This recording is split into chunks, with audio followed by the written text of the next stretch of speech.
Le grand direct des médias, Jean-Marc Morandini. C'est la série événement de cet automne. Ce soir à 20h55, France 2 lancera 10%. Une série inspirée et produite par l'ancien impresario des stars, Dominique Besnéard, qui nous plonge dans les coulisses du monde des agents artistiques. À la réalisation, on retrouve notamment Cédric Clapiche. Et au casting, de très nombreux comédiens et comédiennes qui ont accepté de jouer leur propre rôle avec une bonne dose d'autodérision. Avec nous, Audrey Fleurot, bonjour. Bonjour. Merci d'être en direct avec nous sur Europe 1. Lynn Renaud également, bonjour Lynn. Bonjour. Merci beaucoup d'être en direct avec nous sur Europe 1.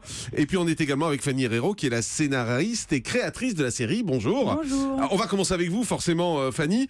D'abord, essayez de nous dresser un peu le portrait de cette série, un peu hors du commun, parce qu'on a des artistes qui jouent leur propre rôle. C'est ça, c'est une série qui nous emmène dans les coulisses du cinéma et qui nous fait rentrer dans un système en fait où il y a toute une armée de petites mains qui sont les agents et qui permettent à ces stars d'être des stars en fait. Parce que ces stars, ce sont des personnes et il faut réussir à défendre leur image, défendre leur carrière et aussi soigner leurs petits bobos et soigner leurs petits problèmes. Et ça, c'est la mission des agents. Mais il faut dire que c'est une satire. C'est une comédie humaine. C'est pas une satire parce que c'est pas grinçant, c'est jamais cruel, c'est jamais méchant. Il y a de la coquinerie, il y a de l'impertinence, mais ça reste très humain et bon enfant. Et pourtant, il y a des acteurs qui ont refusé de jouer dans cette série parce qu'ils se sont dit, voilà, j'ai pas trop envie de m'amuser avec mon image. Exactement, et en même temps on les comprend. Après, les acteurs, ils refusent des rôles, et ça, c'était un rôle parmi d'autres qu'on leur proposait, et beaucoup d'autres ont accepté de venir, et on est très heureux de les avoir avec nous. Ouais, alors, parmi eux, il y a Lynn Renaud qu'on verra dans le 4e épisode. Lynn, et vous avez accepté, dans le 2e épisode, et vous avez accepté de jouer justement la Lynn Renaud, pas forcément très sympa, dans un échange avec Françoise Fabian, qui est assez remarquable d'ailleurs. Ah, c'est un duo, j'ai adoré jouer avec Françoise et le rôle que me proposait Fanny, c'est complètement de l'autodérision, j'adore ça. Ce sont deux actrices qui ne peuvent pas se voir et bien entendu c'est ma chérie quand on se rencontre, mais on se bat toutes les deux pour avoir le rôle d'un grand metteur en scène, plutôt un auteur d'essai, quoi, à peu près. Et c'est vrai que c'est un échange savoureux. Je vous propose d'en écouter un petit bout, parce que franchement, ça donne une idée de ce qu'est la série. Écoutez. Françoise Fabian a renoncé à faire le film. Tu te rends compte, si proche du tournage? C'est pas bien. Il paraît qu'elle est fatiguée. Très fatiguée. Gabor est tellement enthousiaste, il trouve que c'est un contre-emploi génial. Il m'a convaincu.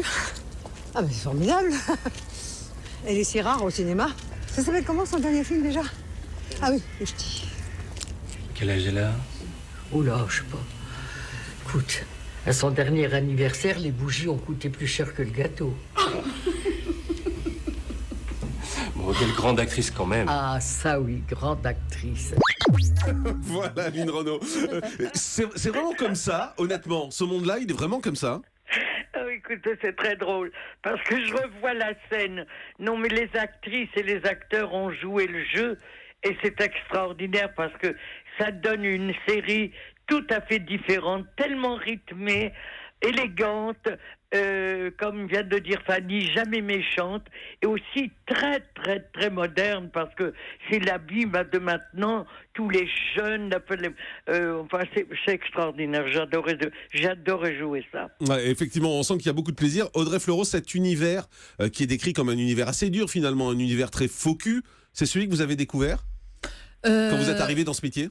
Non, alors pour le coup, moi je trouve qu'il y a beaucoup plus de solidarité entre les actrices qu'il n'y paraît. On fait une comédie, donc c'est intéressant de pousser un peu les curseurs et d'exagérer un peu les situations. Après, les situations, il y en a beaucoup que Dominique Besnéard a vécu. Donc l'écriture s'est enrichie de son propre vécu et de situations assez rocambolesques parce qu'il a des années derrière lui de rôle d'agent et parfois il a quand même beaucoup servi de nounou. Enfin voilà, c'est un rôle qui est un peu qui est pas totalement défini en fait, agent. Ça dépend à chaque fois de l'acteur que vous avez ou de l'actrice que vous avez en face de vous, qui est plus ou moins en demande. Mais entre actrices, on se fait des croche-pieds quand même. On se bat pour un rôle. Ben, On est prêt à tout parfois. Alors là, vraiment, c'est pas de la langue de bois, mais pour le coup, moi, c'est pas quelque chose auquel j'ai été confrontée.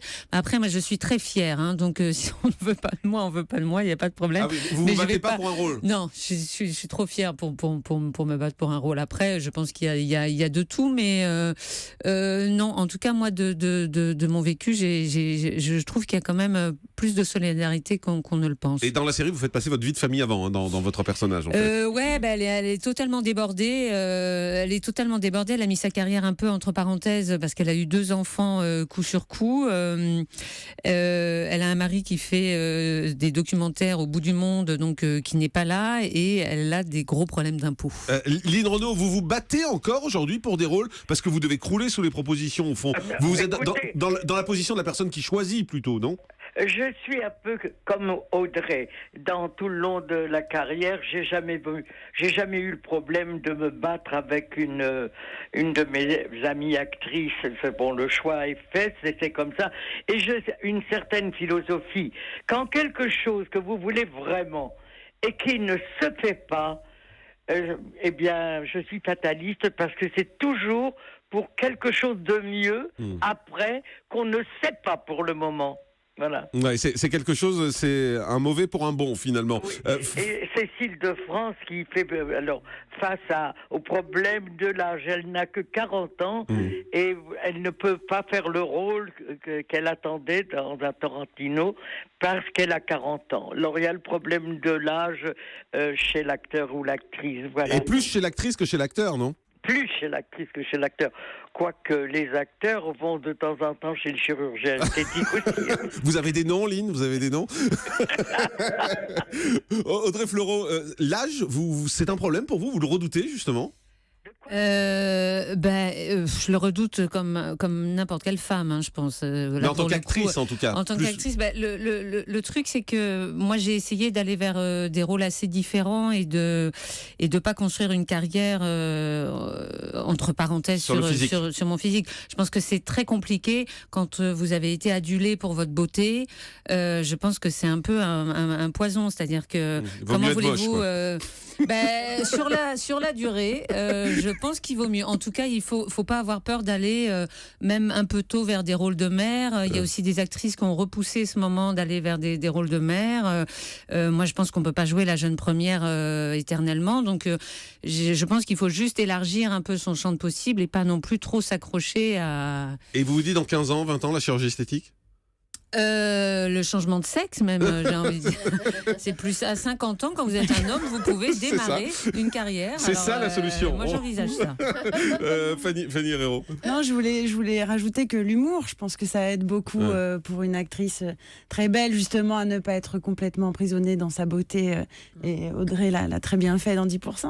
Et un mot sur 10% justement, parce que c'est vrai que pour nous c'est un peu évident ce que ça veut dire, et Julie a raison, elle me faisait signe tout à l'heure, elle me disait mais les gens savent pas ce que ça veut dire 10%. Bien sûr, et 10% c'est la commission que prennent les agents sur le cachet des stars qu'ils négocient. Et donc la reine de la série c'est une agence artistique, et donc 10%. Et donc les 10% c'est la commission qui est prise. L'impresario, quoi, l'agent. Exactement, on peut négocier ou pas ? Ces 10% là non, ils sont pas négociables.